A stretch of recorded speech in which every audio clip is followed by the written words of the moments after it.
యోబు గ్రంథము 17వ అధ్యాయము. నా ప్రాణము సమసిపోయెను, నా దినములు తీరెను.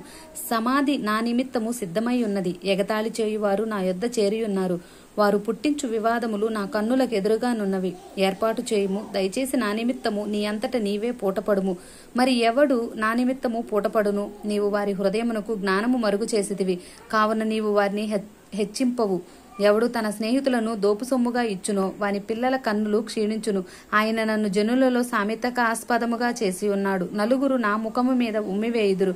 నా కనుదృష్టి దుఃఖము చేత మందమాయెను. నా అవయవములన్నీయూ నీడవలే ఆయెను. యథార్థవంతులు దీనిని చూచి ఆశ్చర్యపడుదురు. నిర్దోషులు భక్తిహీనుల స్థితి చూచి కలవరపడుదురు.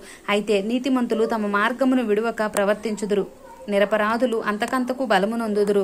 మీరందరూ నా యొద్దకు రండి, మరలా దయచేయుడి. మీలో జ్ఞానవంతుడొక్కడైనను నాకు కనబడడు. నా దినములు గతించెను, నా యోచన నిరర్ధకమాయెను, నా హృదయ వాంఛ భంగమాయెను. రాత్రి పగలనియు చీకటి కమ్ముటయే వెలుగనియు వారు వాదించుచున్నారు. ఆశ ఏదైనా నాకుండిన ఎడల పాతాళము నాకు ఇల్లు అను ఆశయే.